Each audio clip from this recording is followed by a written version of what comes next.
Well, the lure of working from home and making money at it is big. That's why our Work at Home series has been so popular. We've been featuring local work-at-home jobs that really do work. Today, meet a Cherry Hill mom who's made a go of it. I worked in television for years. I started out at NBC 10. And from production assistant at NBC 10, Patty Feeney went on to full-time work as a producer at Banyan Productions. But long work days and the birth of her son forced her to make a change. After I had my son, I just never saw him anymore. I was giving him to the babysitter before dawn and picking him up after dark. So Patty found a way to work from home, because working from home gives her the time to raise her 4-year-old son and 2-year-old daughter. I think it's the best of all worlds because you do get to spend your life with your kids. I just love to talk with my kids. I love to see them develop. Advice for other moms who want to get into a work-at-home business? Research and just take a look and keep your mind open to find a different opportunity.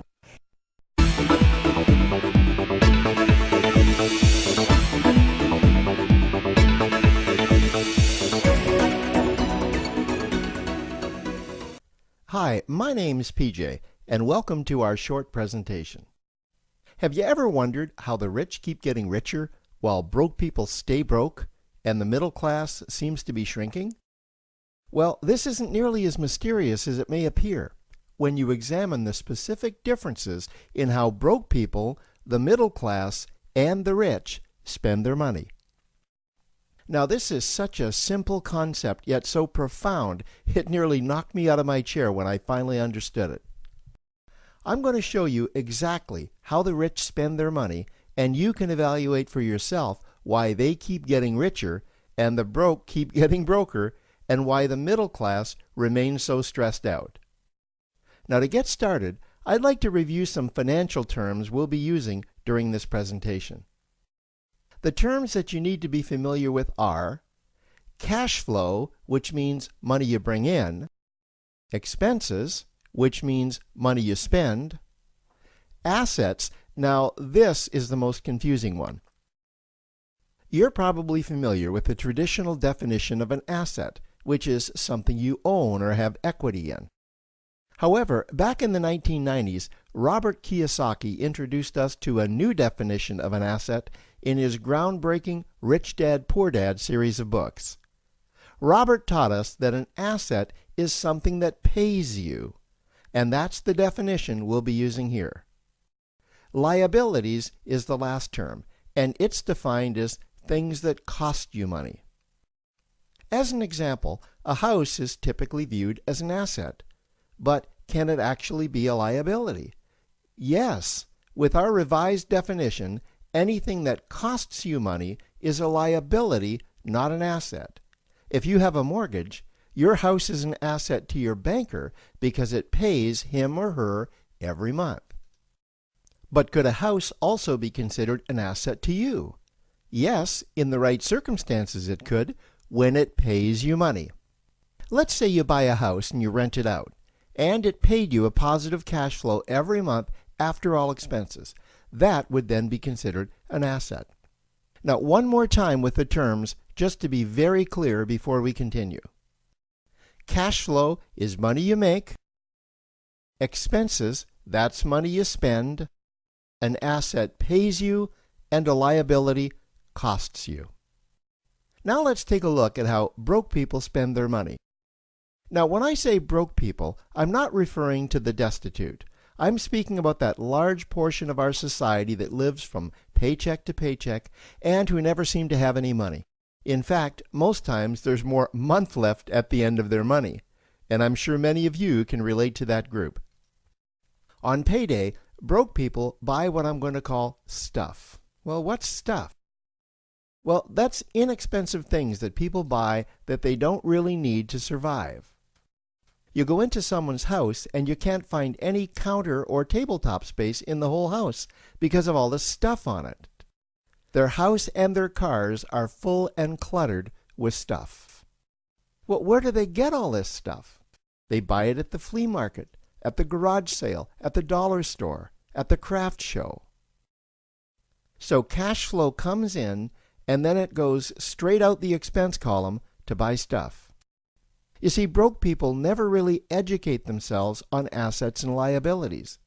They justify buying all of this stuff by claiming that it costs so little. But over the years, it's all they ever have. The problem is their cash flow never produced or created more cash flow. Now, please understand, I'm not undermining or taking any shots at this or any group. I just see a lot of financial difficulty out there, and it really doesn't need to be that way. Creating wealth isn't a mystery, it's a formula. The only reason someone doesn't create wealth is because they either don't know the formula or they don't apply the formula. Now let's take a look at the middle class. The middle class is the group that society mistakenly thinks are rich. They're not. Yes, they typically earn a six-figure income, and many of them appear rich, but it's what they buy with their money that keeps them prisoners of the middle class. What they typically buy are liabilities. Remember the definition of a liability? Things that cost you. By buying liabilities, the money gets pushed up and out their expense column. Liabilities are items like cars, boats, houses, airplanes, credit card debt. Now let's see just how this happens. The middle class gets a nice paycheck, let's say $10,000 for the month. They then split that down the middle and they pay their monthly expenses with half, and with the other half, they make a down payment on a new car. The car costs $5,000 down, and after they add on the insurance and the maintenance, that liability now costs $1,100 new dollars every single month. A few months go by, and they want a boat, then a vacation home, a Rolex watch on their credit card, a vacation on their credit card. And before you know it, their liabilities have raised their expense levels to near or above their income levels. They actually spend equal to or more than they make. Meaning that they have to go to work and make a certain amount of money every single month just to cover their liabilities. The other important issue with both broke people and the middle class is that normally all of their cash flow is dependent on their own effort, meaning that they've educated themselves to exchange their knowledge and expertise for someone's money. Also, the money they earn is usually the highest taxed form of income. Here's an example. An attorney is knowledgeable about law, so people pay him or her in exchange for that knowledge on an hourly basis. The problem here is that if the attorney isn't sharing that knowledge with a client, then the attorney isn't making any money. This causes lots of stress and anxiety in their lives, and if you ever ask them to take an afternoon off to play golf with you, well, they very rarely can because of how much money it'll cost them to take that time off. On the surface, life's pretty good. The reality is that it's a roller coaster ride. That's the middle class. Now, I know this group very well because for a great deal of my adult life, that was me. Now let's take a look at how the rich people spend their money. Rich people acquire assets. Again, an asset is something that pays you. If you want to become rich, buy assets that earn you more money. The money cycle looks like this. Acquire assets that produce cash flow, invest the profits to acquire more assets that produce more cash flow, invest those profits to acquire more assets that produce more cash flow. The rich spend their money and acquire things that produce more money. Here are a few examples of assets that produce more money. Investments are the obvious ones: stocks, bonds, real estate. Education is another asset. If you learn how to do something that produces more money for you and you actually do it, that's buying an asset. There's a great quote that goes, "If you think education is expensive, you should see how expensive stupidity is." Another example of assets you can acquire that pay you are cash-generating opportunities, especially those opportunities that can create a passive cash flow. Passive meaning that once you build it up, the money continues to flow whether you're still building it or not. Here's a small example. Let's suppose you bought a pinball machine and you put it in a barber shop, and you don't spend any of the profits. You save them until you can buy another pinball machine and put it in another barber shop.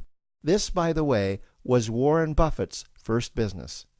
If you don't know who Warren Buffett is, he's one of the top 2 richest men in America. The rich are extremely eager to find those passive cash-generating opportunities because those opportunities continue to pay them month after month, year after year, long after they've stopped working the opportunity. You know, I see this happen again and again with successful entrepreneurs. They find a passive cash flow stream that they build up, and it continues to pay them month after month, year after year. They then take those profits and multiply them in another passive cash-generating opportunity, and then again in another. In conclusion, here's what I've learned over the years. You can't find these passive cash-generating opportunities unless you're open to hearing about them. Then, once you find them, you must be willing to see what fits you and then act. Now, the reason I say this is that I once answered a hokey little ad that I ended up generating 7 figures from, simply because I answered that ad and then took action. These opportunities are out there, you just need to find them. You also must be opportunistic enough that when the right situation does present itself, you don't miss it. So remember, broke people buy stuff, the middle class buy liabilities, and the rich acquire assets, preferably cash-generating opportunities that can create passive cash flow. They then take that cash flow and invest it in another asset that produces more cash flow. That's the wealth creation formula. Now, I trust you found this introductory information helpful. Now, to learn about one of the greatest cash-generating machines on the planet, click on the link below to proceed to step 2. It's already a $100 billion a year business. A business that you can do part-time or full-time and can be started at home with no large capital outlay, low overhead, no employees, and no special business expertise or technical skills. A business that allows you to work your hours for your goals. A business that offers time freedom, financial freedom, and a franchise-like, step-by-step business plan. And according to most experts, a home-based business offers incredible tax advantages.